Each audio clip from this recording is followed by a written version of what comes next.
Hello, नमस्कार, आदाब, सत श्री अकाल और अस्सलाम वालेकुम। मैं हूं मोहम्मद अहमद काज़मी, लेकर आया हूं आपका पसंदीदा कार्यक्रम आपके रूबरू। मीडिया स्टार वर्ल्ड लगातार आपको इजराइल फिलिस्तीन जंग की अपडेट और कुछ जानकार लोगों से मुलाकातें करा रहा है, ताकि आपको ये अंदाज हो सके कि आखिर ये जो जिनको बड़ी ताकत समझा जाता है वो दुनिया में क्या कुछ करना चाहते हैं। जंग की हालत यह है कि आज 97th डे है, यानी 3 महीने 7 दिन हो गए हैं।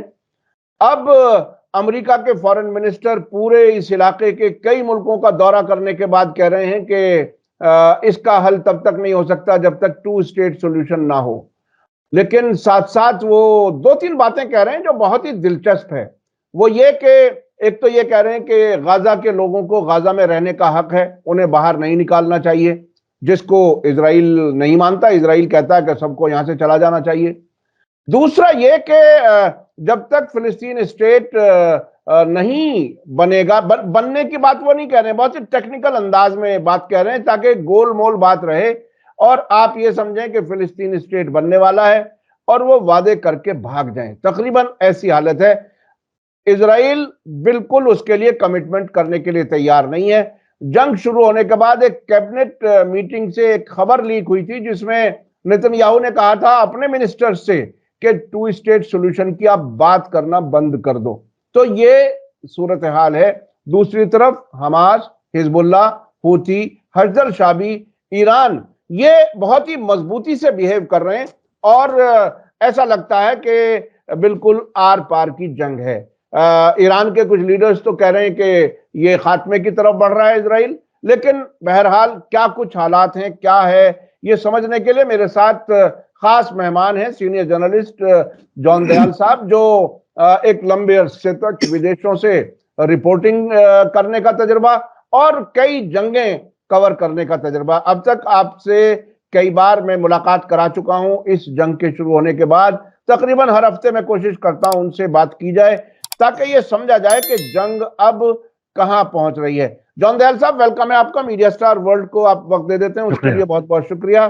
आप ये बताइए कि एंटनी ब्लिंकन का दौरा, इसको आपने देखा कि तुर्की से शुरू हुआ, सऊदी अरब, यूएई, कतर, सब जगह वो गए और आखिर में इजराइल आकर के मिले। अभी तक वो इजराइल में हैं। जब ये प्रोग्राम लोगों के सामने जाएगा, हो सकता है वो अमेरिका वापस चले जाएं। आपको इस दौरे को अगर गहराई से देखा जाए और जंग के हालात को देखा जाए तो आप कहां महसूस कर रहे हैं, क्या कुछ है जो आने वाले दिनों में हम देख सकते हैं? इससे पहले कि मैं उस जगह जाऊं, मैं आपके चैनल की तारीफ करना मांगता हूं। ये आपकी तारीफ नहीं है, ये तारीफ है कि आप ऐसी बातों का जिक्र कर रहे हैं जिसमें हिंदुस्तान का ऑफिशियल मीडिया तो बात ही नहीं कर रहा है। दूरदर्शन, ऑल इंडिया रेडियो को अगर आप सुनेंगे तो आपको कक पता नहीं लगेगा। मगर जो यहाँ पे बड़े बड़े अखबार हैं जो अपने पत्रकार वहां भेज सकते थे, नाम नहीं लेना मांगता, उनमें कोई इसका जिक्र नहीं हो। ज्यादा से ज्यादा होता है एजेंसी कॉपी बाइडेन की ले लेंगे, उसमें जो बाइडेन ने अमेरिकी पत्रकारों को बताया वो बेसिकली आता है। और भारतीय टीवी जो है, खासकर हिंदी में, उसमें तो वो इजराइल का माउथपीस है। अगर कुछ भी आता है तो इजराइल के सिर्फ हक में आता है, इजराइल की जुबान में आता है। अलावा उसके कोई भी न्यूट्रल या गाजा से लोगों की तरफ से कोई कुछ नहीं आ रहा है। इक्का दुक्का स्टोरी आ जाती है कि हॉस्पिटल्स में दवाई नहीं है या वो नहीं है, पानी की कमी है। मगर स्ट्रेटेजिक पोजीशंस का वहां के बड़े फौजदार कह सकता हूं उनको, उनसे इंटरव्यूज, ऐसा कोई नाम मात्र का कोई चीज नहीं है। तो आपके जैसी एजेंसीज, चैनल्स, चाहे यूट्यूब पर हो या ऑनलाइन किसी और तरीके से हो, इनमें अगर एक भी खबर आती है तो उसके दो एकदम फायदे होते हैं। एक तो आप इंफॉर्मेशन दे रहे हैं, दूसरा जिसको अंग्रेजी में कह सकते हैं डिसअब्यूजिंग, कि लोगों को जो मनगढ़ंत बातें सुन के, अफवाहें सुन के, डिसइंफॉर्मेशन और मिस इन्फॉर्मेशन और जिसको कह सकते हैं कि फेक न्यूज सुन के जो धारणाएं बनती हैं, उसको इरोड करने का, मिटा तो आप नहीं सकेंगे नहीं, टाइम लगेगा, मगर उसको इरोड करने का और एक काउंटर पॉइंट देने का आपके चैनल और इस जैसे इक्का दुक्का और चैनल, ज्यादा तो नहीं कह पाऊंगा मैं, जो लगे हुए हैं, मैं आपको मुबारकबाद भी देता हूँ। और क्योंकि मैं खुद भी एक सुनने वाला भी हूँ, देखने वाला भी हूँ, तो आपको धन्यवाद भी देता हूँ एक तरीके से कि आप आपका एक बहुत आपका बड़ा आपका आपका काम बहुत कर रहे बहुत शुक्रिया। देखिए आपका बहुत बहुत शुक्रिया। और मैंने खुद इराक वार 2003 कवर की ग्राउंड जीरो से, एम्बेडेड नहीं हुआ, इसीलिए कि ईमानदारी से पत्रकारिता होती रहे। अब भी मेरी कोशिश है कि सभी सोर्सेज, इजराइल से हो, फिलिस्तीन से हो, ईरान से हो, लेबनान से, वहीं की सोर्सेज से इंफॉर्मेशन पहुंचा रहा हूं और नतीजा आम लोगों तक, आम लोगों पर छोड़ रहा हूं। जी आप अपनी बात आगे हैं। बात आती है कि आपने एक फ्रेज इस्तेमाल किया कि ईरान को शायद आपने कोट किया कि ये आर पार की लड़ाई और कोई डेफिनेटिव गोल की तरफ जा रही है। मैं इसको इस वक्त मानने को तैयार नहीं हूं, क्योंकि डेफिनेट गोल तो होता है इजराइल का हटा दिया जाए उसको मैप से, मगर इजराइल और अमेरिका का जो अम्बिलिकस है वो बहुत तगड़ा है। मैंने आपको पहले भी, आपने खुद भी बताया है कि आधे से ज्यादा इजरायली लोग, खासकर जो सफेद लोग हैं, जो एशिया से नहीं गए हुए, जो यहूदी या अफ्रीका से आए हुए यहूदी नहीं, जो नॉर्थ नॉर्थ यूरोप से आए हैं और जो अमेरिका से हैं, वो यहूदी डबल सिटीजनशिप के हैं। उनकी सिटीजनशिप इसराइल की भी है और अमेरिका की भी है, और एक तरीके से ट्रिपल सिटीजनशिप है उनकी, जो न्यूयॉर्क में वॉल स्ट्रीट है उसमें कितना बड़ा उनका कब्जा है। और जो लड़ाई के जंग बंद के औजार बनाते हैं लोग, उनको बैंक फ्लीट स्ट्रीट से और ये वॉल स्ट्रीट से के बिना कैसे काम करेंगे। तो इसराइल को अलग से मेरा ख्याल है देख के कह देना कि उसका तबाह हो जाएगा, थोड़ा सा प्रोपेगेंडा मान सकते हैं, इंटेलेक्चुअल और इंफॉर्मेशन वॉर मार सकते हैं। मगर एक बात तो साफ है, गाजा भी कहीं जाने वाला नहीं है। ये जिस तरीके के वर्डिंग इस्तेमाल कर रहे हैं, पोस्ट वॉर गाजा का फ्यूचर, ये एक अजीब सा सेंटेंस है कि उसमें तो हम ये भी कह सकते हैं पोस्ट वॉर सिचुएशन में अमेरिका का या हिंदुस्तान का या इंग्लैंड का क्या फ्यूचर है, क्योंकि हम सबों का स्टेक है एक बड़ी थर्ड वर्ल्ड वॉर बच जाए तो दुआएं उसकी तरफ होनी चाहिए। ये हमको मान के चलना पड़ेगा कि अल्टीमेटली बाइडेन भी कह रहे हैं और बाकी लोग भी कह रहे हैं कि पैलेस्टीनियंस को आप खाना बदोश या देश निकाला नहीं दे सकते हैं। उनकी जमीन है, उनकी पैट्रिमनी है, और वो मेरा ख्याल है जब तक दुनिया में सिविलाइज स्टेट्स है, जब तक वो वहां रहेंगे। कभी आएगा इंशाल्लाह जमाना कि सब बाउंड्री हट जाएंगी, सब एक हो जाएंगे, उसकी बात दूर है। मगर जब तक बाउंड्रीज हैं, जब तक नेशनैलिटीज हैं, पैलेस्टीनियंस कहीं जाने वाले नहीं है। इस बात को हम मान के चलेंगे, तब हमको बाकी बातें करने का हक हो जाता है। दूसरी बात है कि इसराइल इजिप्ट की जो लड़ाई थी, 6 डे वॉर, यहाँ पे यूनिलैटरल स्ट्राइक करके उसने एयरफोर्स खत्म कर दी थी, उसके बाद से कोई लड़ाई आर पार की नहीं रही है अभी तक। हर में कुछ ना कुछ सुलह नहीं तो जबरदस्ती की सुलह, लड़ाई को रोकने के तरीके, सीज फायर के तरीके ढूंढे जाते हैं। ज्यादातर सक्सेसफुल कुछ दिनों के लिए होते हैं, कुछ महीनों के लिए, कुछ साल के लिए, और जैसे आप देख रहे हैं फिर कुछ ना कुछ बात बढ़ जाती है। तो अल्टीमेटली तो सीज फायर होगी, आज नहीं तो कल, कल नहीं तो परसों, इसके बिना कोई इलाज नहीं है। और ये सीज फायर बिना इजरायली कॉन्कस्ट के, गाजा जीत लिया, गाजा पे इसराइल का एक बारी झंडा फहरा दिया, बिना उसके मेरा ख्याल है सीज फायर होगी। क्योंकि अभी भी इतने दिनों की, आपने कहा 3 महीने से ज्यादा हो गया है, पहला ट्राइमेस्टर पूरा हो गया है इसमें, ये अभी तक सेंट्रल गाजा को भी कह नहीं सकते कि हमने इनको पाक साफ कर दिया है हथियारों से और गाजियन से और हमास से। तो इतने पूरा झंझोड़ने के बाद, अपने सारे हथियार, अमेरिका की सारी मदद के बाद भी अभी सिर्फ नॉर्थ में आप कह सकते हो कि कुछ हद तक हरकत इसराइल की हुई है। तो उनको कितना और महीने लगेंगे, कितने और हर तीसरे दिन तकरीबन 300 मिलियन की गोलियां मंगवा रहे हैं, रॉकेट्स मंगवा रहे हैं। उनके पास जो डीप डिफेंस है, इजराइल के पास कभी था नहीं वैसे। उसके पास था फर्स्ट स्ट्राइक। फर्स्ट स्ट्राइक में जितना जीत लिया जाए, जीत लिया जाए, कितने भी हथियार बड़े से बड़े लगा के फर्स्ट स्ट्राइक करता था। यहाँ पे फर्स्ट स्ट्राइक टाइम फर्स्ट हो गई है। तो उसके पास भी कोई इन डेप्थ आर्मामेंट्स नहीं है। अमेरिका से मदद ना मिल पाएगी तो 2 दिन नहीं बच पाएगा। यूक्रेन की वजह से यूरोपियन यूनियंस का इजराइल की तरफ मदद करना कुछ हद तक हाथ बंधा हुआ है उनका, क्योंकि उनको यूक्रेन में भी भेजना। अब हथियार कहाँ से, कोई आसमान से थोड़ी टपक रहे हैं। उनकी जो मशीनरी है हथियार बनाने की, ब्रिटेन की, फ्रांस की, जर्मनी की, वो बहुत लिमिटेड है, कोई ज्यादा नहीं है। अमेरिका ना खरीदे और हिंदुस्तान से रसद ना जाए और मिनरल्स ना जाए और चाइना से इलेक्ट्रॉनिक्स ना जाए, तो वो भी कुछ नहीं कर पाते हैं। तो यहाँ पर इजराइल जॉन तभी दयाल कोई साहब, बाइडेन, जॉन दयाल साहब और एक चीजों पर। सेकंड, हाँ एक हाँ, सेकंड बात करूंगा। Please please. तभी बाइडेन बिना खुलासा दिए हुए ये इजराइल के ऊपर कुछ ना कुछ प्रेशर तो बना रहे कि सीजफायर की तरफ रुख किया जाए।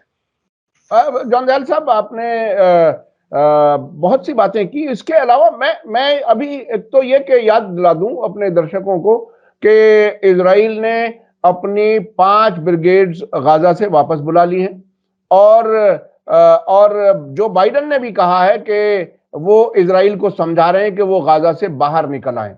दूसरी बात, उन्होंने, अमेरिका ने खुद अपना एक जंगी बेड़ा भी मेडिटेरेनियन से वापस बुला लिया है।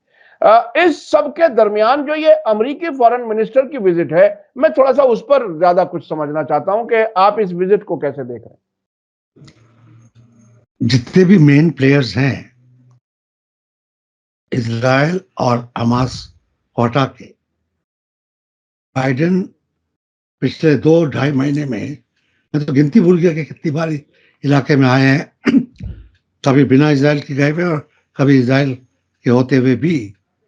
तो मेरा ख्याल है अमेरिका नहीं चाहता, उसके अपने अंदरूनी भी वजह, इलेक्शन ईयर है, यूरोप में वो देख ही रहे हैं कि यूक्रेन की वजह से किस तरीके से फंसा हुआ है। अगर इंटरनल बात उनकी देखी जाए, उनके सिक्योरिटी एरियाज में क्या बात हो रही है, पेंटागन में क्या बात हो रही है, वो नहीं चाहता बहुत लंबी अमेरिकन एंगेजमेंट। अभी प्राइमरी शुरू नहीं हुए हैं। अमेरिका में हमेशा प्राइमरीज में एक बात आएगी कि अमेरिकन सोल्जर्स जहां भी हो उनको वापस बुलाया जाए, कि वो जिंदा वापस आए, उनकी लाशें वापस ना जाए, और मिनिमम एंगेजमेंट बाउंड्रीज के बाहर रखी जाए। ये बाइडेन के पिछले इलेक्शन में भी देखा था। और साहब, उनके बड़े साहब का तो यही था कि अमेरिका का सोल्जर फॉरेन वॉर में नहीं मारा जाएगा। तो इसके रहते हुए एक टाइम घड़ी उनके लिए चल रही है कि जल्दी से जल्दी ये मामला हटे। अमेरिका ने यूक्रेन में अपनी फिजिकल एंगेजमेंट तो जीरो रखी है, हथियार दिए, अलावा उसके फिजिकल एंगेजमेंट जीरो रखी है। रशिया पे भी कोई खास उनका प्रेशर बना नहीं है। तो यहाँ से भी मिडिल ईस्ट जिसको वो कहते हैं, वो अपना जल्दी से जल्दी एक जहाज भेज दे, अभी भी बीच में रुका हुआ है यूक्रेन की वजह से, वो भी पलट चला जाए तो वो कहेंगे, सांस लेंगे कि इलेक्शन कैंपेन में हम कुछ बात कर पाएंगे। ये रही दूसरी बात ईरान की। ईरान एक इस्लामिक देश तो है, मगर एक सिविलाइजेशन भी है। उसकी कल्चरल डेप्थ, उसकी जिसको कह सकते हैं उसका आइडेंटिटी बहुत पुराना है, हिंदुस्तान की तरह है पुराना एकदम। और दुनिया के डेवलपमेंट में उसका बहुत बड़ा हाथ रहा है। उसको आप नकार नहीं सकते, उसके प्रेजेंस को, उसके इंटरेस्ट को आप नकार नहीं सकते हैं। बिना ईरान को अपनी तरफ लिए हुए कोई आगे कोई बात नहीं कर सका, एक तरफी बात नहीं कर पाएगा। ये मेरी वजह है। और आजकल तो सऊदी अरेबिया तो फ्लेवर ऑफ द मंथ है। और कहीं पे भी कुछ बात हो तो सऊदी अरेबिया के और उनके प्रिंस के बात किए हुए बिना, कम से कम जिसको कहते हैं वो आई बॉल्स के लिए बहुत जरूरी है। अमेरिका जितने भी यहाँ पर प्लेयर्स हैं उनको अपनी तरफ करना मांगता है, बिना, और करना मांगता भी है, एक तरह से ठीक भी है, क्योंकि वो हमास को ये नहीं कह रहा है कि हमास का वजूद बना रहा है, मगर ये भी वो नहीं मान रहा है कि हमास का एकदम खत्म कर दिया जाए। तभी तो बेंजामिन नेतन्याहू तभी तो फंसे हुए हैं। अपने देश में क्या मूल्य, वैसे भी अगर जिस दिन ये प्रधानमंत्री नहीं रहे तो जेल जाएंगे।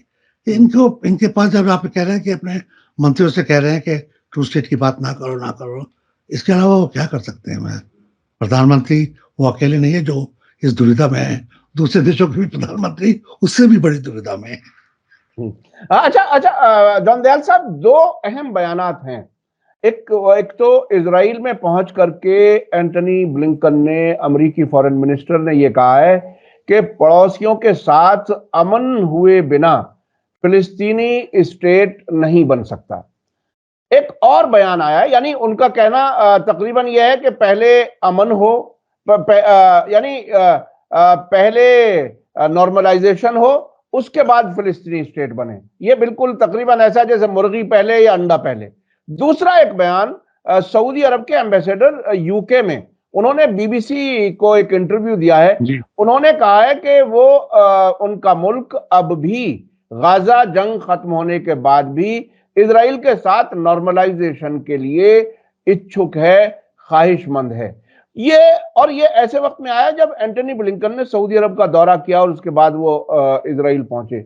आप इसको किस तरह से देख रहे हैं? यानी नॉर्मलाइजेशन, और एक थियरी ये भी है कि जब ये जंग शुरू हुई तो कुछ लोगों ने इस हद तक भी कहा, कुछ एक्सपर्ट्स ने, इंटरनेशनल जाने माने एक्सपर्ट्स ने, कि हमास ने इस वक्त 7 अक्टूबर को जो हमला किया वो असल में सऊदी अरब और इजराइल के बीच ताल्लुकात नॉर्मल होने वाले समझौते के इम्कान को खत्म करने के लिए किया। आप इस किस तरह से देख रहे हैं? नहीं, वो तो उसको अगर दूसरी तरफ से देखा जाए तो जो ये लोग कह रहे हैं, या जो आर्गुमेंट है कि हमास ने इजराइल और सऊदी अरेबिया के रिलेशनशिप खराब हो, उसकी वजह से ये काम किया, ये हमास को और बदनाम करने के लिए है। इसके अलावा तो कोई टैक्टिकल इसका कोई इस्तेमाल नहीं है। ये सऊदी अरेबिया ने हिंदुस्तान में बीबीसी को जो कहा और उसकी जिस तरीके से इंटरप्रिटेशन इंटरनेशनल एक्सपर्ट्स ने किया, वो इंटरप्रिटेशन फैक्चुअली जो सऊदी अरेबिया ने कहा उससे थोड़ा हट के वो फोकस कर रहा है कि हमास को एक तरीके से विलन ऑफ द पीस बनाया जाए। विलन ऑफ द पीस बनाने के अपने बड़े फायदे हैं। इजराइल की तरफ हमदर्दी बढ़ती है, सऊदी अरेबिया की तरफ भी कुछ हद तक हमदर्दी बढ़ती है। मगर एक बात मैं कहता हूँ, हमास की इसके पहले पिछले 2-3 साल में हम लोगों के स्टडी के बिल्कुल उल्टा इजराइल की बाकी इस्लामिक अरेबिक स्पीकिंग कंट्रीज के साथ रिलेशनशिप काफी इंप्रूव हुआ है, इसमें कोई शक की बात नहीं है उसमें। और ऐसे ऐसे एमिरेट्स से इंप्रूव हुआ जिसको आप कह सकते थे कि अब तो सोच भी नहीं सकते थे कि इनसे पहले होगा। और जब सऊदी अरेबिया आता है आजकल किसी भी जिक्र में, उसका भी एक तरीके से बिना अमेरिका का जिक्र किए अकेले जिक्र करना थोड़ा मुश्किल हो जाता है। इन दोनों के पैरेलल इंटरेस्ट में क्या है। तो तीसरी बात आपने कही, और उसके मैं कहता हूं कि पहले मुर्गी आएगी या अंडा आएगा। तो अगर मुर्गी जिंदा है तो ये आर्गुमेंट है, मुर्गी मर गई तो अंडा भी उसके साथ मर जाता है। ये मेरा ख्याल है सब लोग जानते हैं। और अगर अकॉर्ड होता है, सिस्पर होती है, तो दोनों चीजें सिमल्टेनियस होगी, उसमें पहले और दूसरे की बात नहीं होगी। बिना सिमल्टेनिटी के, बिना ये कहना कि उसी सेंटेंस में जिसमें आप कह रहे हैं कि लड़ाई बंद की जाए, इजराइल का हमला रोका जाए, उसी सेंटेंस में बाकी जो चीजें अमन के लिए जरूरी है उनका भी जिक्र होगा। ऐसा मेरी आज की तर्क निगाह में तो ये है, क्योंकि इजराइल बिना कुछ एश्योरेंस के अपनी गोलीबारी बंद नहीं करेगा। और उसकी जब तक गोलाबारी चलती रहेगी तो हमास के हौसले बुलंद रहेंगे। हमें इतने दिनों से एक paramilitary organisation, guerrilla organisation, irregular army बड़े बड़े देशों का सामना कर रही है, तो कुछ हद तक हम हमास के चाहे हक में हो या ना हो, मगर उसके साहस का तो दाद देनी पड़ेगी। उसके साहस की दाद देनी पड़ेगी। अब मैं एक चीज और थोड़ा सा आपसे डिस्कस करना चाहता हूं। आज ही जब हमारी आपकी बात हो रही है, टाइम्स ऑफ इजराइल में एक जर्नलिस्ट हैं जर्मी शरोन, उन्होंने हेग में जो इंटरनेशनल कोर्ट ऑफ जस्टिस है वहां पर जो केस लड़ा जा रहा है, वो कल जब हमारे ये वीडियो लोगों के सामने आएगा, वो पहली बार ऐसा होगा इजराइल के लिए कि वो जेनोसाइड के मुजरिम के तौर पर उस अदालत में खड़ा होगा। और उसी का कहना यह है कि अगर कोई छोटा सा इंटरिम ऑर्डर भी अगर आ गया हेग कोर्ट से, तो ये इजराइल के लिए उसकी रेपुटेशन, उसके डिप्लोमेटिक जो पोटेंशियल कॉन्सिक्वेंसेस हैं और पॉलिटिकल कॉन्सिक्वेंसेस हैं, वो बहुत बड़े होंगे। इसलिए हमें फिक्रमंद होना चाहिए, चिंतित होना चाहिए। आप इसको कैसे देख रहे हैं, जो आईसीजे में जो कुछ होने वाला है, जिस तरह से साउथ अफ्रीका वहां पर पहुंचा है? एक जमाना बीत गया, मगर मैं भी हेग गया था, ऑब्जर्व किया वहां पे कैसे प्रोसेसेस होते हैं। और एक बार तो हिंदुस्तान में उन दिनों भी, आजकल भी, जिस तरीके से मुसलमानों पर, आदिवासियों पर, ट्राइबल्स पे, दलित्स पर जो होता है, कई लोगों के मन में था कि हेग में जाया जाए। वहाँ के जो तौर तरीके हैं, उनकी स्टडी हिंदुस्तानी सोशल एक्टिविस्ट ने, पॉलिटिकल एक्टिविस्ट ने, स्कॉलर्स ने की है। एक बात, क्योंकि अफ्रीका के कई बारी लोग उस कोर्ट में मुलजिम करार दिए गए हैं, मगर अफ्रीका के अलावा और किसी देश में अभी तक वहां पर मुलजिम नहीं कराए गए। ये एक बड़ी बात है, उससे कुछ सबक मिलते हैं।